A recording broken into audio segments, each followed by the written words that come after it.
Up next on U.S. Bank Business Watch, presented by the Business Courier. A very special Cincinnati institution is setting a high bar on fundraising with a goal of saving lives. An inside perspective from the courtroom in the Glenn Guillermo sentencing. And Metrobot is coming back as the Contemporary Arts Center celebrates 75 years of cutting-edge art in Cincinnati. U.S. Bank Business Watch is next.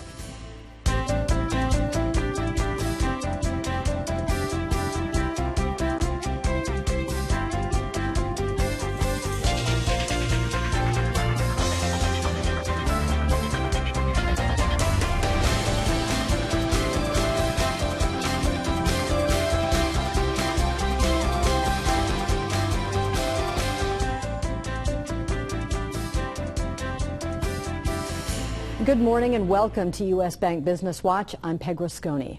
On the Business Courier front page centerpiece this week, parents from all over the world come to Cincinnati Children's Hospital Medical Center to get the best medical care possible for their children. But the largest fund drive in Cincinnati children's history is focused on local children and changing the outcome close to home. The goal of the $250 million Change the Outcome campaign is to launch initiatives to improve the health of local children with a focus on infant mortality and premature births. Babies in Cincinnati are dying at an alarming rate, 12 out of every 1,000 births. That's twice the national average, and half of those deaths are linked to prematurity. The campaign would also allow Cincinnati Children's to hire world-class doctors and scientists to find answers to the toughest pediatric problems. It'll accelerate our discovery and impact, really amplifying all that we do in research and in science. And equally important, it's going to be about helping the kids in Cincinnati become the healthiest they can be and the healthiest in the nation.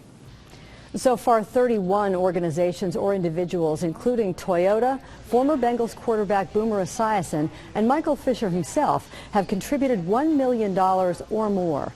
A side effect of the philanthropy is that Children's is creating jobs that boost the economy. Be sure to read the full story in the print edition for more on this amazing place that contributes so much to making Cincinnati a world-class city. St. Elizabeth Healthcare is teaming up with two of the largest group medical practices in northern Kentucky to help student athletes. St. Elizabeth Physicians and Commonwealth Orthopedic Centers, along with St. E's, are creating the Orthopedic Institute. It will bring together doctors and other medical staff to coordinate care for athletes at 16 local high schools and colleges. We're going to be able to share information between the primary care doctors and the orthopedists. It's going to cut down on the need to have tests redone and cut down on the need to go to multiple specialists. We think it's going to be a great time saver for patients. We have a new building going up in Boone County in Union that's going to house both St. Elizabeth primary care physicians and Commonwealth Orthopedic Centers sports medicine specialists all in one. Another point of collaboration will be the St. Elizabeth's Total Joint Center, which offers surgery and rehab for the replacement of hips, knees, ankles, and elbow joints. As we reported last week, former Cincinnati investment advisor Glenn Guillermo was sentenced to 15 years and 8 months in prison for running a Ponzi scheme that might have topped $100 million. But that hardly ends the legal process for him or his victims.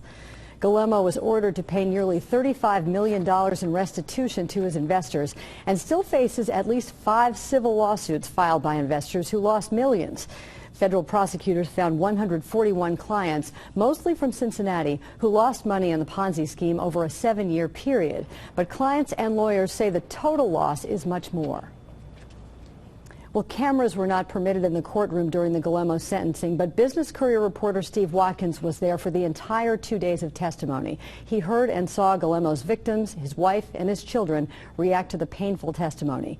Steve joined